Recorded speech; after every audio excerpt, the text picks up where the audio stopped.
இப்போது புதிய அறிமுகம் ஆச்சி ஹோட்டல் சாம்பார் 50 கிராம் ரூபாய் 20 மட்டுமே. சம்மர் வந்தாச்சு. What's your plan for this holiday? எங்க கிட்ட விட்டுருங்க, நாங்க பாத்துக்கிறோம்.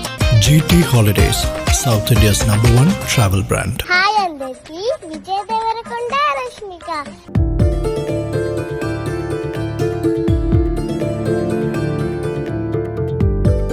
கடந்த சில வருடங்களாக காதலித்து வந்த நட்சத்திர ஜோடியான விஜய் தேவரகொண்டா மற்றும் ராஷ்மிகா மந்தனாவும் கடந்த பிப்ரவரி 26ஆம் தேதி திருமண பந்தத்திற்குள் நுழைந்தனர். விரோஷ் என்று தங்களது திருமணத்திற்கு பெயர் சூட்டி நெருங்கிய நண்பர்கள் மற்றும் குடும்பத்தினரை அழைத்து உதய்பூரில் விமர்சையாக திருமணத்தை நடத்தி முடித்தனர். பின்பு இம்மாதம் 4ஆம் தேதி ஹைதராபாத்தில் வரவேற்பு நிகழ்ச்சியை பிரம்மாண்டமாக நடத்தினர். இத்திருமணத்தை ஒட்டி பல்வேறு மாநிலங்களில் உள்ள மாநகரங்களில் இனிப்பு விநியோகித்து மகிழ்ந்தனர். அந்த இனிப்பு தனக்கு வரவில்லையே என US லக்கி தாலி என்ற இன்ஸ்டாகிராம் ஐடி கொண்ட சிறுமி ஒருவர் வீடியோ வெளியிட்டிருந்தார். மேலும் திருமணத்திற்கு அழைக்கவில்லையே என வருத்தத்துடன் கூறியிருந்தார். மழலை கொஞ்சம் அழகோடு வெகுளியாக பேசிய அந்த வீடியோ சமூக வலைதளங்களில் வைரலானது. இந்த வீடியோவை பார்த்த விஜய் தேவரகொண்டா அந்த சிறுமியை தனது வீட்டிற்கு அழைக்குமாறு தெரிவித்தார். மேலும் அவருக்கு பிடித்ததை ஏற்பாடு செய்வதாகவும் உறுதியளித்தார். அதன்படி சிறுமியை ஹைதராபாத்தில் உள்ள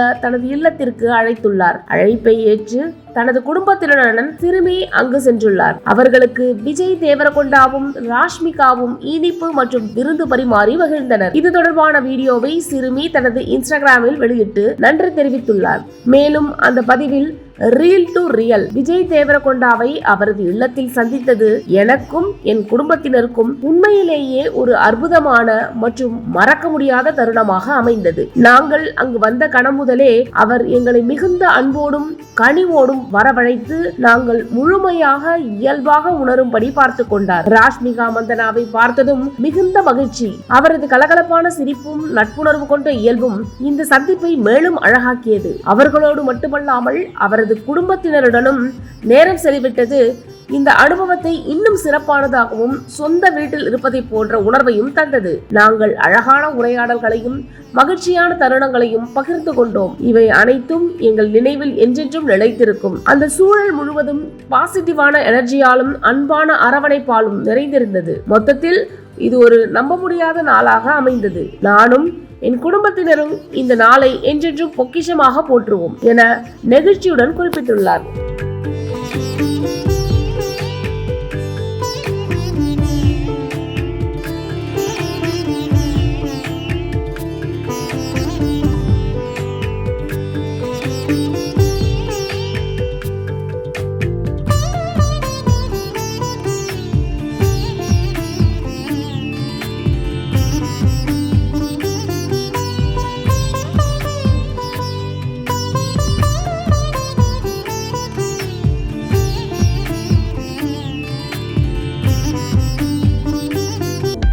அனல் பறக்கும் செய்திகளை அப்டேட் செய்து கொள்ள நக்கீரன் களத்தை இப்பவே சப்ஸ்கிரைப் பண்ணுங்க.